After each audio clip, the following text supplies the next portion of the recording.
mon sujet de mémoire quand j'étais étudiant, c'était le hacking et le design. Donc, comment on mélange le hacking et le design pour détourner les systèmes de surveillance. Petit à petit, j'ai commencé à répertorier, à être fasciné par l'intelligence citoyenne qui est mise en œuvre pendant les luttes sociales, pendant les révolutions, pendant les protestations. Dans mon bouquin, je parle de beaucoup d'outils, mais ces outils-là, ils sortent pas de nulle part, ils existent parce qu'il y a des manifestations, il y a des protestations, il y a des revendications, et parce qu'il y a des problèmes dans la société sur les rapports de force qu'on a avec l'action politique. Au poste, tout simplement. Au poste, tout simplement.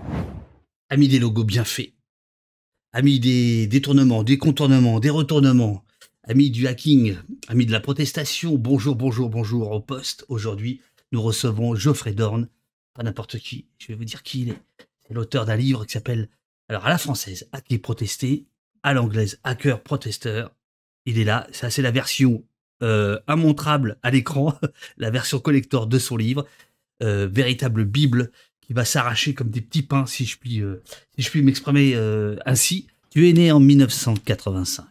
10 ans plus tard, tes parents ont la drôle d'idée de te mettre dans les mains un Commodore 64. Donc déjà, ils sont pas hyper à la page. Mais enfin bon. Puis, tu vas faire les Beaux-Arts. Tu vas faire l'École nationale supérieure des arts décoratifs de Paris. En 2010, tu es embauché par la fondation Mozilla Firefox. Voilà qui me plaît tant, car moi j'utilise Firefox. Oui. Et oui. Qu'est-ce que tu faisais chez Firefox ?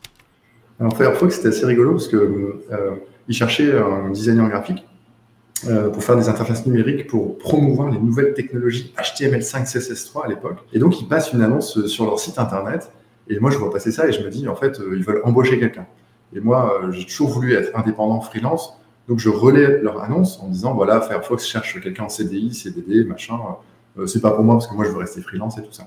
Et là, il y a un développeur de chez Mozilla qui est passionnant, qui est génialissime, qui s'appelle Paul Rouget, qui est un des développeurs phares qui bossait chez Mozilla en France. Et qui me contacte, il me dit « Ah, Geoffrey, c'est sympa ton annonce, mais j'ai vu un peu ce que tu fais. Est-ce que ça ne te dirait pas de venir demain à Grand Boulevard, à Paris, dans les locaux de Mozilla Firefox ?»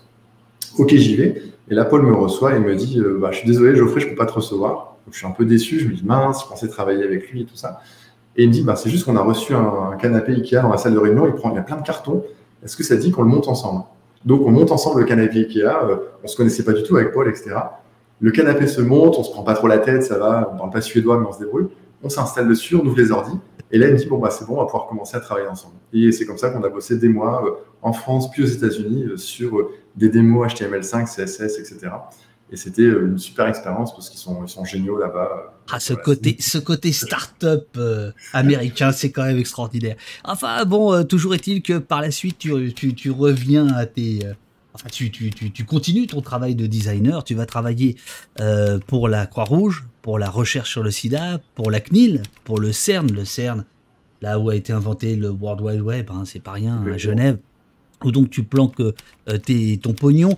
Ensuite, la fondation Wikimedia, le commissariat à l'énergie atomique, la Quadrature du Net, et puis je sais pas comment c'est arrivé, mais il y a plus d'1 an et demi de ça, tu te proposes, on ne se connaissait pas, et tu m'envoies 30 emotes, 3 logos, 15 bannières, tu me dis, tiens, ça c'est pour Opost, et voilà, et c'est toi qui es donc le responsable des stickers d'Opost, du logo Opost, de tout le visuel Opost en fait. Comment tu t'as connu Opost d'ailleurs ? Moi je connaissais David Dufresne des documentaires que j'avais pu voir par-ci par-là, des interventions sur des documentaires sur le numérique, sur Internet, les débuts d'Internet. Et je me dis, il a une bonne tête ce type. Donc après les réseaux sociaux, Internet et tout ça, je commence à suivre un peu tes activités depuis plusieurs années maintenant.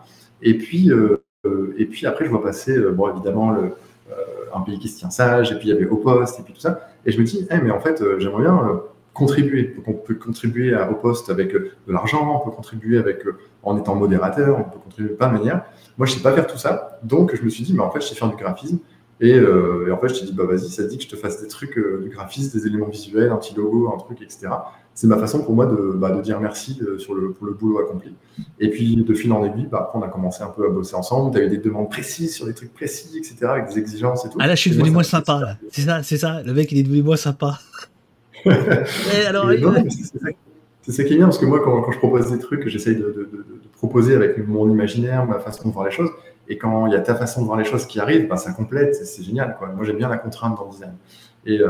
Et donc, voilà, ça m'a permis qu'on échange plus. Et je suis toujours hyper content à chaque fois quand tu m'envoies un petit mail. Salut Geoffrey, j'aurais besoin de ça. Et je suis là, c'est une mission pour moi. Bon, bref, on passe aux choses sérieuses. Hacker protesteur, une espèce de bible qui fait... attends, je l'ai terminé hier, mais j'ai pas vu le nombre de pages. 337 pages. Tu as répertorié depuis, je pense, des mois, des années même, tout un tas de nouvelles méthodes de prendre la rue, de défendre la rue, mais pas seulement, on va voir. Il y a les drones, donc les airs, il y a l'expression, défense tactique, stratégique. Comment ça te vient? Ça remonte à quand j'étais étudiant. Donc j'étais jeune, j'avais la vingtaine, 25 ans.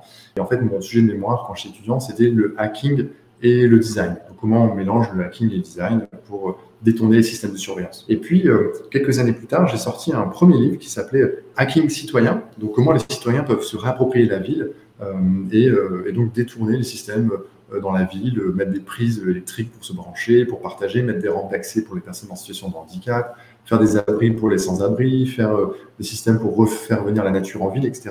C'était très, très orienté sur la nature et la ville en général. Et en fait, chemin faisant, j'ai beaucoup regardé ton travail, évidemment, la Quadrature, le travail de Gaspard Glantz aussi, qu'on salue, et bien d'autres projets. En fait, petit à petit, j'ai commencé à répertorier, à être fasciné par l'intelligence citoyenne qui est mise en œuvre pendant les luttes sociales, pendant les révolutions, pendant les protestations. En fait, toutes ces choses-là, elles sont belles, elles sont parfois inconnues. Il faut les faire connaître pour promouvoir justement ces outils de protestation, de révolution et de lutte, tout simplement, et pour accompagner en fait ces luttes par l'intelligence des citoyens quelque part. Donc, je me suis fait porte-voix, on va dire, avec du graphisme, du texte et puis ce livre, tout simplement. On peut dire très clairement que c'est un livre subversif, au sens où de temps en temps, il y a des techniques, des tactiques qui sont à la limite de la légalité. Qui sont même illégales complètement. Clairement, je l'ai décrit un peu comme un ouvrage ethnographique, dans le sens où je l'ai décrit, je raconte l'histoire, je raconte le lieu où j'ai pu les retrouver, etc. À aucun moment, j'essaie de dire alors faites comme ci, comme ci, comme ça, et puis là, vous pourrez tuer quelqu'un, vous pourrez blesser quelqu'un, mais j'essaie vraiment de les raconter. Et je me suis pas mis de filtre, là où parfois j'aurais pu me mettre des filtres, etc. Si j'avais eu une maison d'édition, par exemple, j'aurais peut-être eu un certain cadrage, etc. En fait, là, en l'occurrence, j'ai mis aucun filtre et j'ai vraiment essayé de ratisser large, même si, en effet, il y a certains outils qui sont dangereux, qui sont illégaux, mais qui existent. Et c'est pas parce que c'est illégal qu'il faut pas en parler, quoi. Donc, premier chapitre, outils stratégiques. On va s'arrêter, si tu veux bien, au film d'action, et ça me permet de présenter l'objet, le nom de l'action, le lieu d'observation, l'année d'apparition, quand on peut la dater, parce qu'on va voir que parfois, ça c'est extraordinaire, c'est-à-dire que tu vas du Moyen-Âge au futur, c'est-à-dire que des gens, mais on verra ça tout à l'heure, sont allés rechercher des techniques moyenâgeuses, médiévales, et d'autres au contraire utilisent la haute technologie, et parfois, et c'est souvent le plus marrant, je trouve, c'est les détournements d'objets du quotidien, comme c'est le cas par exemple du film d'action. Ensuite, la description, masquer ses tatouages avec du film transparent, et ensuite une source, parce qu'on peut aller sur ton site, avoir d'autres informations. Ensuite, un petit texte très clinique, très factuel, généralement très court, et on passe à une autre action. Dans les descriptions, il y a souvent la contextualisation, c'est-à-dire que tu resitues les luttes. Alors, je vois que dans le chat, il y a déjà des gens qui commandent. Alors, vous pouvez commander le livre directement sur le site que j'ai mis en haut, hacker.fr. Vous enlevez les voyelles et puis vous avez le site. Exceptionnellement, pour les gens du chat, si vous commandez le bouquin, je vous ai fait un petit code promo que j'essaie de retrouver. Un petit discount exprès au poste. Ah, ça c'est bon, ça c'est bien. Et ben le code c'est au poste, AUPOSTE. Et donc voilà, si ça vous dit, vous avez 15% en moins sur vos commandes. Au poste, tout simplement. Au poste, tout simplement. Et c'est le temps de l'émission, bien entendu. Oui, après, c'est pour tes followers, comme on dit. Garde le code promo quand même pour dimanche, quand on sera sur Blast. Ça marche. Comme ça, tu auras. Alors là, par contre, va falloir que la primarisation. Va falloir que tu recommandes. balance ton média. Alors, les titres des actions sont de toi, j'imagine. Parfois, tu récupères le nom original, puis parfois, il n'y en a pas. Donc, je me suis amusé en effet sur les titres à essayer de trouver des petits jeux de mots, des choses comme ça. Je ne suis pas un grand auteur, mais j'essaie de trouver des choses qui peuvent rester en tête. Et le fait à Taïwan, alors il faut savoir dans certaines grandes villes, soit au Japon ou à Taïwan, etc., les gens sont parfois très... la manifestation, c'est très différent que ce qui se passe avec les Gilets jaunes en France ou aux États-Unis encore. Voilà, les styles et les univers de manifestation sont très différents. Là, pour manifester contre les médias, justement, et sur, on va dire, la propagande médiatique, ce qu'ont fait un certain nombre de Taïwanais, c'est qu'ils ont pris des post-it et ils ont écrit ce qu'ils pensaient de tel ou tel média. Ils sont venus coller par dizaines, par centaines les post-it sur des véhicules des médias pour dire ces médias font partie des médias mainstream, ou alors ils appartiennent au gouvernement, ou alors ils vous mentent, etc.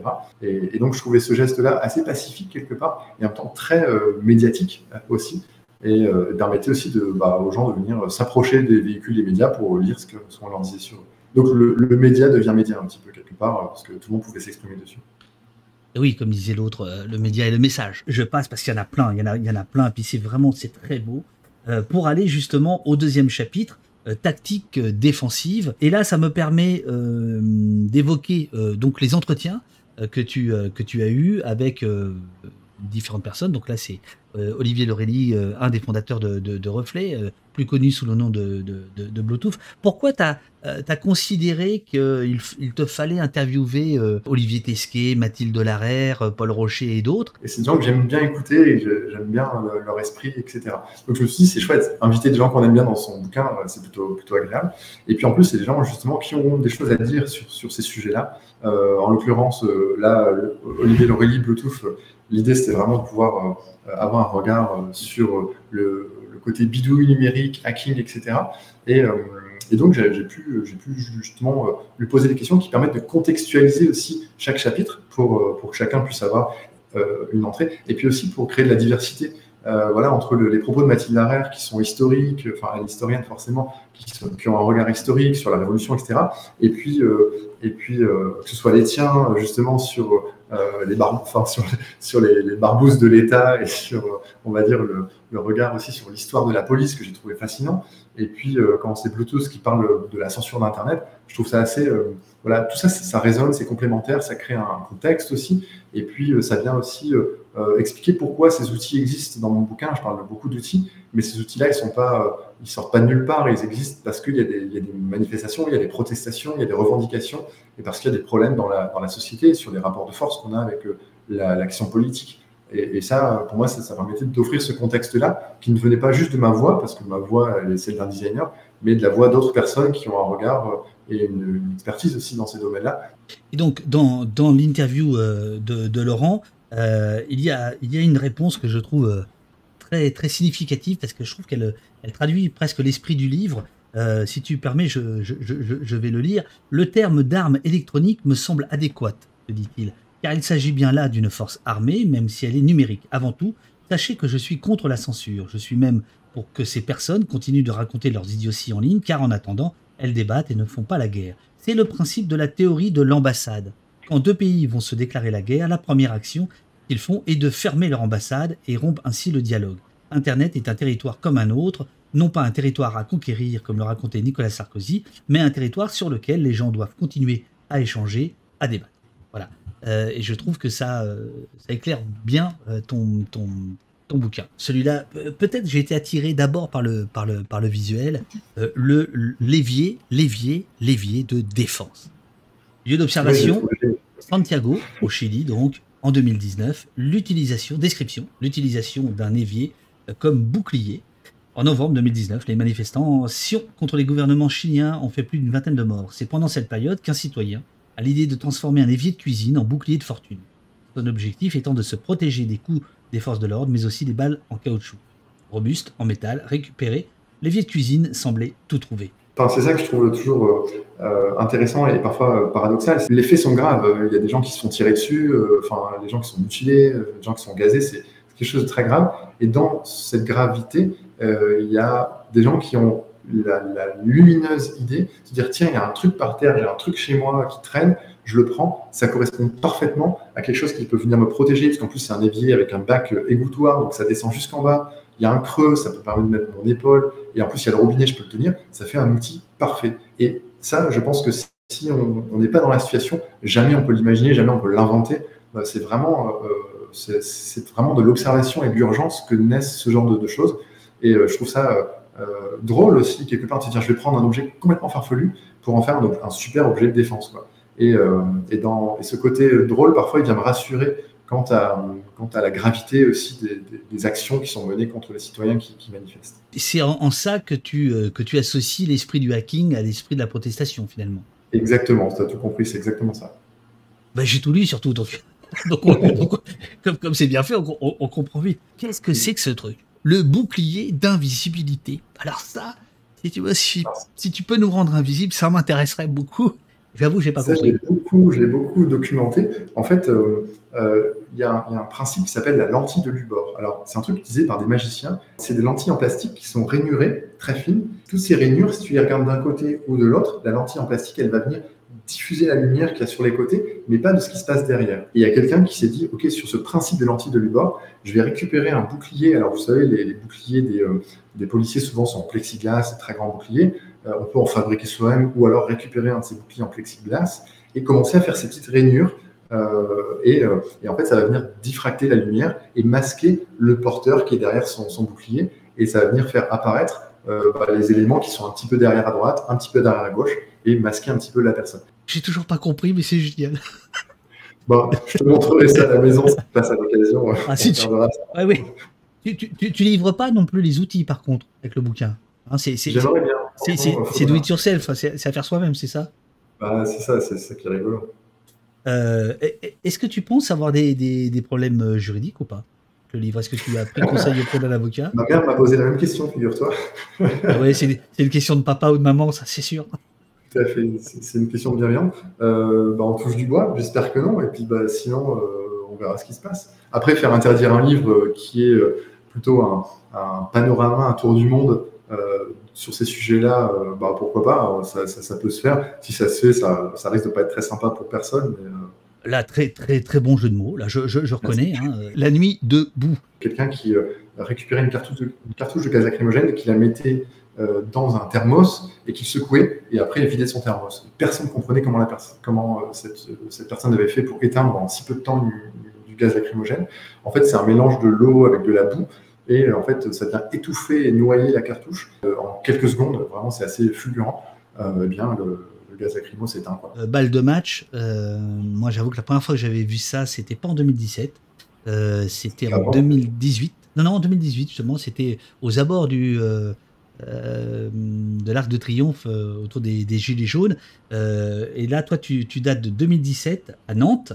Une raquette de tennis contre les gaz lacrymogènes. Bon, je pense que tout le monde comprend la chose. Mais alors, ce qui est drôle, c'est qu'en fait, il y a des variations. Par exemple, justement, on dit là ou le Chistera? Le Chistera? Le Chistera. Le Chistera défensif. France 2019, la pelote basque de rue. Ça, c'est génial aussi. Ça s'est passé en France. Et justement, c'est quelqu'un qui a récupéré un Chistera. Je ne pense pas que c'était quelqu'un qui jouait forcément à la pelote basque, mais en tout cas, il avait ce gant en panier tressé, donc en osier tressé. Et l'objectif, c'était de le ramasser sans se brûler, parce qu'en plus, le Chistera, ça permet d'avoir une allonge de bras et puis de le renvoyer avec une puissance assez extraordinaire vers la police ou vers le parc d'à côté pour ne blesser personne. Manifester, ça reste quelque chose de physique, de courageux, et donc le sport, ça incarne aussi ça pour certains sports, ces valeurs-là, le courage et l'aspect physique, et donc on retrouve pas mal de similarités, quoi. Le chalutage. Alors, ce que j'aime beaucoup dans celui-ci, c'est le geste, quoi, qui est quasi ancestral, et puis justement graphiquement il y a quelque chose là de très beau. Nous sommes au Chili en 2019, des filets de pêche pour bloquer la rue. Moi, c'est ça qui m'interpelle aussi, c'est de voir que en fait, c'est la culture locale des gens qui manifestent qui vient inspirer ces outils de lutte. Au Chili, évidemment, il y a énormément de pêcheurs. Il y a 4000 km de côte le long de l'océan Pacifique. Et donc, c'est des pêcheurs qui ont manifesté par rapport à l'augmentation du prix des services publics, les inégalités sociales et aussi voilà, parfois les questions de financement politique, etc. Et donc, ils ont pris ce qu'ils avaient sous la main, à savoir leur filet de pêche. Ils ont mis des clous, des objets dedans, et ils ont un petit peu customisés. Et en les lançant sur les routes, en fait, il suffit qu'un véhicule de police passe pour se retrouver bloqué. Alors, je vois que dans le chat, certains parlent de mettre des câbles d'acier pour bloquer. Comme dit Nathalie Gita, non, jamais de la vie tu fais ça. Est-ce que, par exemple, ce sont des questions que tu t'es posées? C'est-à-dire jusqu'où tu peux documenter, voire populariser des méthodes? Tout à fait. Là, en l'occurrence, les projets, tous les projets que je présente n'ont pas vocation à tuer des êtres humains ou des animaux. Donc voilà, il y a des objets qui servent de projectiles, clairement, pour effrayer, repousser, etc. On est plus sur des outils qui peuvent être décalés, différents, astucieux, créatifs. On est sur des armes par destination directement, quoi. Donc ça existe, mais ça m'intéressait moins. Moi, justement, le fait de hacker protesteur, c'est de détourner des systèmes, de détourner des objets, d'avoir de la créativité derrière tout ça. Alors, par exemple, en Birmanie, 2021, donc c'est tout récent, l'extincteur comme un brouillard, le brouillard de guerre. Très simple, voilà, de pouvoir créer des espèces de grands élans de fumée qui masquent les foules qui s'enfuient. Et ça, on a vu ça aux États-Unis, au Chili, à Hong Kong, en Birmanie, enfin dans d'autres pays aussi. Et les extincteurs, on en trouve un peu partout, donc ça a été utilisé aussi comme ça, quoi. Le spray CCTV, CCTV, c'est les caméras de surveillance. Tout à fait. Alors sur les caméras de surveillance, c'est très créatif dans le sens où c'est des objets techniques qui bougent pas. Donc on peut les masquer de plein de façons avec des parapluies. Là, en l'occurrence, c'est avec des bombes de peinture. Il y a aussi des bombes de cotillon, vous savez, pour faire la fête, cette espèce de petits serpentins en bombes qui viennent s'écraser contre la lentille de la caméra. Il y a des lasers qui peuvent venir aussi brûler les lentilles des caméras ou venir les éblouir. Il y a énormément de stratégies. J'en ai pris que quelques-unes parce que c'est vrai que je n'allais pas vraiment tout lister là-dessus. Mais la créativité, presque au niveau des caméras, est un peu infinie, quoi. Chapitre 3. Tactique numérique, à l'image quelqu'un qui tient un téléphone. Alors évidemment. Les suspects habituels, la quadrature du net. Et j'avance. J'ai adoré. Siri, on m'arrête. Et ouais, ça c'est génial. Alors ça c'est génial. Alors, il y a la même chose sur Android, je crois, mais ce sont des raccourcis vocaux. Par exemple, si vous dites Siri, je vais faire de la cuisine, mon téléphone peut-être se met en mode avion, ou alors mon téléphone se met en silencieux, il m'affiche mes recettes préférées, j'en sais rien. On peut lancer une séquence comme ça. Et là, il y a des gens qui ont imaginé un raccourci vocal en cas d'arrestation. Vous dites Siri, on m'arrête. Et là, le téléphone se met en luminosité faible, se met à enregistrer, donc la caméra frontale, elle peut commencer à enregistrer la vidéo. Ça peut envoyer un SMS avec votre géolocalisation à votre meilleur ami ou à votre avocat, qui peut être la même personne, etc., etc. Donc là, la créativité n'a pas de limite. C'est pas envoyer un tweet, par exemple, avec ça y est, je me suis fait arrêter, etc. Et ça, c'est un peu incontrôlable, parce qu'il suffit de le dire en commande vocale. Je trouve ça assez drôle aussi. Et l'utilisation de la technologie me fascine aussi à cet égard, parce que souvent, on l'utilise pour des choses un peu de confort, mais là, on l'utilise pour des choses d'urgence, et je la trouve assez belle quand elle est utilisée comme ça. Pokémon Go. L'utilisation des jeux vidéo, et là, en l'occurrence, Pokémon Go, c'est un jeu vidéo contextuel, donc on est in situ dans la rue, dans l'espace, on peut découvrir, on peut se déplacer, etc. Et donc, il y a des gens qui ont utilisé Pokémon Go pour se donner rendez-vous à ce qui s'appelle des Pokéstops, donc là où on a des arènes pour venir se retrouver tous ensemble pour capturer un Pokémon. Les gens ont utilisé cet outil pour se donner des lieux de rendez-vous. Tinder comme outil de diffusion d'informatique. Donc là, on est dans le détournement total, comme tout à l'heure avec Siri. Tout à fait. Là, j'ai halluciné parce qu'il y a des gens qui ont utilisé Tinder pour élargir leur spectre de contact, mais plutôt que de mettre des photos d'eux, ils ont mis des appels à manifester en disant telle heure, à tel endroit, à telle date. Comment tromper la reconnaissance faciale avec des motifs qui agitent les algos, quoi. C'est ça, il y a plein de façons de faire pour un peu brouiller la reconnaissance faciale. On peut montrer plein de visages en même temps, on peut montrer des patterns qui représentent des visages. Là, c'est quelqu'un qui est un développeur logiciel et spécialisé dans la cybersécurité. Donc, le mec a un peu creusé son sujet. Je l'ai rencontré sur Twitter, j'ai un peu échangé avec lui. Il s'appelle Bruce McDonald. Exactement, Bruce McDonald. Et son projet de pattern, ça a été justement de pouvoir perturber la reconnaissance faciale en créant, là en l'occurrence en faisant à nouveau du reverse engineering, donc en inversant l'algorithme, il est allé comprendre comment l'algorithme reconnaissait des visages, sur quoi il se basait pour reconnaître un visage, ce genre de petit système, voilà, de petit système qui vient brûler. Twitch, on est dans la matrice. On va faire striker. Il y a aussi des gens qui ont créé des codes barres qui, une fois qu'ils sont scannés, viennent déglinguer la machine qui l'a scanné, par exemple. Il y a ce genre d'outils qui existent, des anti-codes QR ou des anti-codes barres. Il faut savoir que ça existe.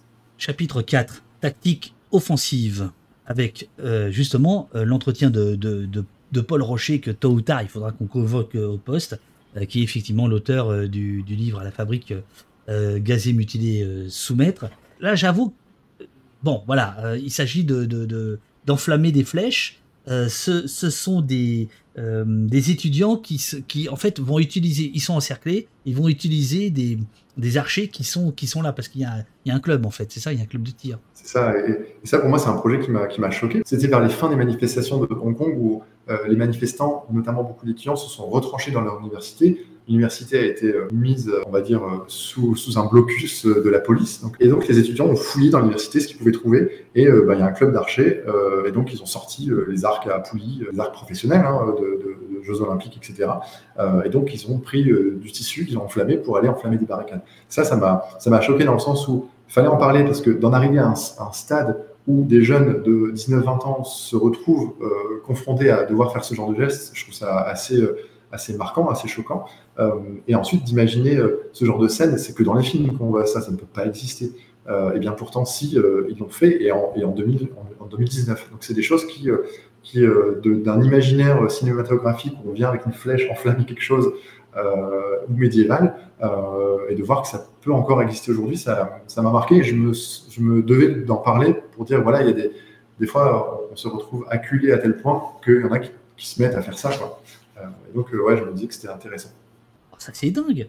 2014, en Ukraine, lieu d'observation Ukraine, année 2014, description, la construction d'un trébuchet artisanal. Nous sommes à Kiev. Incroyable, incroyable. Ce trébuchet a même eu son propre compte Twitter où il tweetait lui-même sur son état d'avancement, sur comment il fonctionnait, etc. Oui, des Ukrainiens, donc à Kiev, en 2014, justement, ont réalisé avec des grandes poutres en bois, etc., avec un contrepoids, et puis un casque les casques de chantier à l'autre bout, pour pouvoir mettre des cailloux, des choses, pour balancer sur les forces qui voulaient les empêcher de manifester. À l'inverse d'une catapulte qui fonctionne avec un élément en tension, le trébuchet emploie un lourd contrepoids et se comporte comme une fronde géante. Il a été utilisé entre le XIIe siècle et le XVIe siècle, et à nouveau aujourd'hui au XXIe siècle. C'est dingue.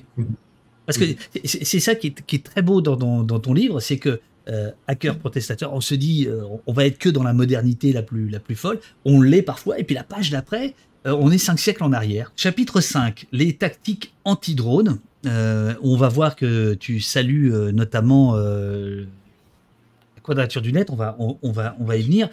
Pourquoi avoir consacré un chapitre spécial aux drones?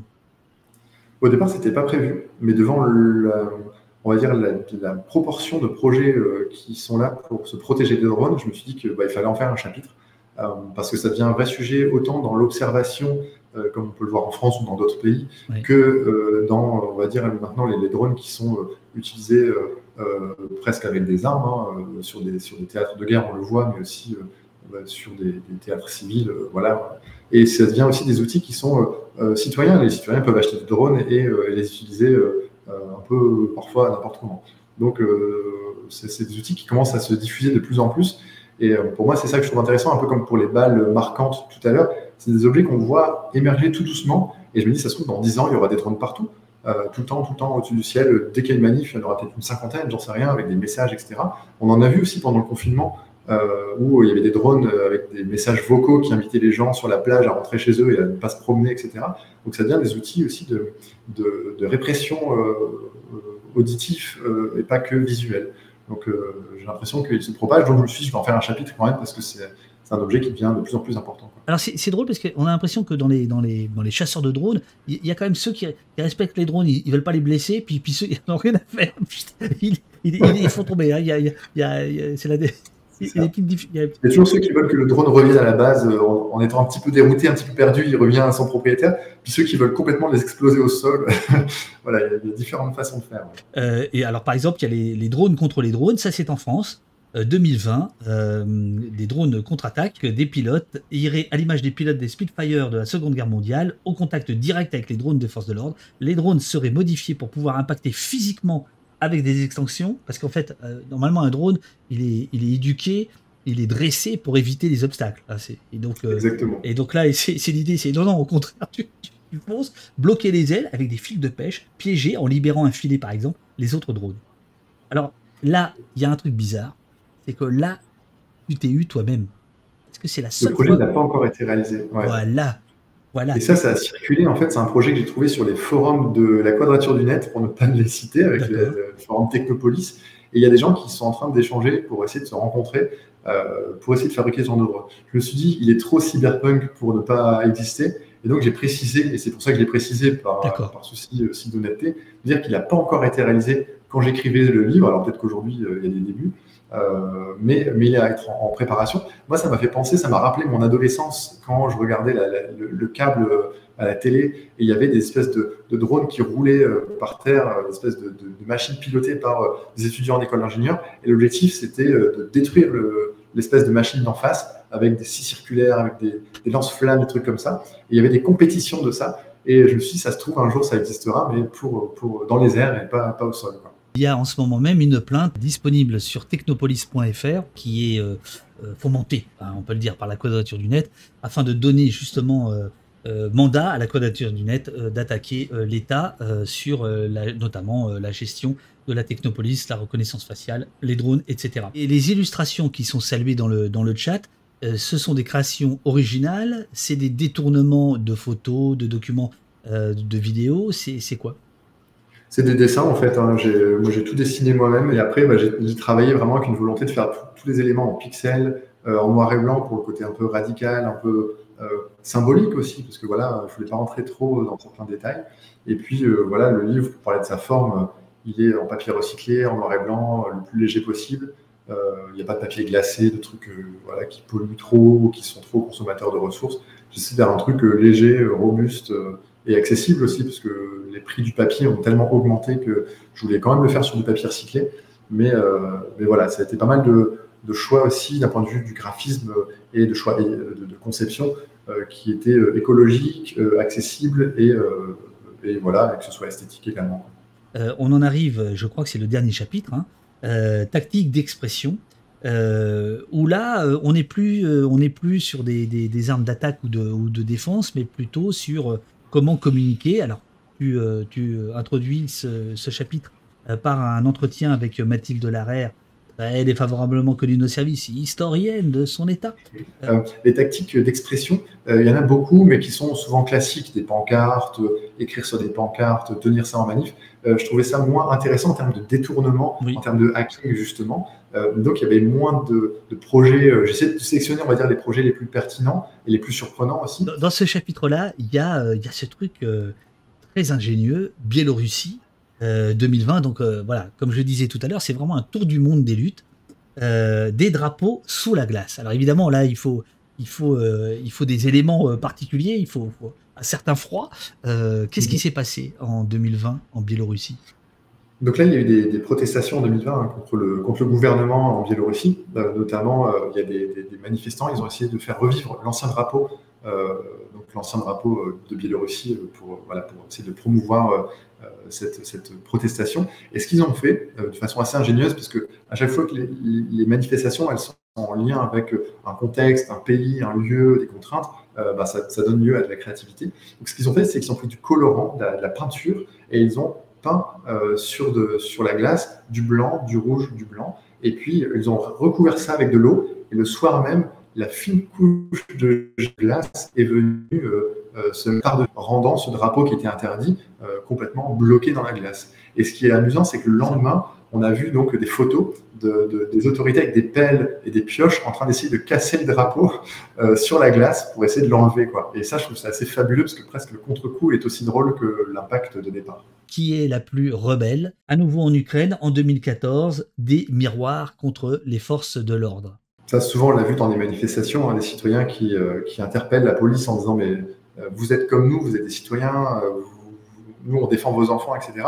Là, c'est des personnes, en l'occurrence, une personne âgée et et différentes personnes, hein, qui ont pris des miroirs pour refléter tout simplement les policiers pour qu'ils puissent se regarder en face. C'est des techniques qui ont ensuite été utilisées à Auckland aux États-Unis ou à Ferguson ou aussi en Angleterre. Par Extinction Rébellion. C'est des objets qui sont simples, c'est assez symbolique, mais en même temps, ça donne des images médiatiques et ça peut peut-être faire aussi un peu réfléchir, changer aussi. On n'est pas obligé de caillasser quiconque, mais on peut aussi parfois le faire de façon plus poétique et plus douce aussi. Tu termines le livre avec le gilet jaune. Est-ce que ça veut dire que s'il n'y avait pas eu les gilets jaunes, tu n'aurais pas eu forcément cette idée-là de livre ou pas du tout? C'est une très bonne question à nouveau. C'est vrai que pour moi, le gilet jaune, ça a fait un déclic aussi. En tant que designer, je me suis dit, tiens, c'est un objet emblématique qui au départ est haute visibilité, c'est comme ça qu'on l'appelle, ce gilet, et qui a été détourné pour là aussi faire de la haute visibilité. Il a été utilisé de plein de manières différentes, etc. Et peut-être en effet, si j'avais pas eu ce regard de designer sur un objet détourné, j'aurais peut-être pas fait ce livre. Et je trouvais ça important de terminer là-dessus pour dire voilà, c'est un livre en français, écrit par un Français qui a habité à Paris pendant trop longtemps et qui aujourd'hui aussi invite chacun à réfléchir sur ces outils, ces objets de protestation qui sont détournés pour promouvoir des luttes sociales et pour la justice sociale et environnementale en général. J'invite chacun aussi à donner, à distribuer, à diffuser. Si vous l'avez lu et qu'il reste dans une bibliothèque, je ne sais pas, glissez-la dans la bibliothèque, dans votre CDI, dans la boîte aux lettres de vos voisins. Voilà, avant qu'on conclue, je voulais déjà remercier beaucoup David pour tout ton travail. Là, tous les gens qui sont présents là, voilà, je suis hyper content de voir qu'il y a du monde et que ça te suit et que ça interagit, que ça réagit et c'est hyper important. Et donc, merci, puis surtout bravo pour tes engagements depuis toutes ces années. Bon, c'est terminé, c'est fini. On t'entend plus. Allô, allô, qu'est-ce qui se passe? Hop, hop, hop, on t'entend plus. À bientôt. Merci beaucoup, Geoffrey. Merci. Ciao, ciao.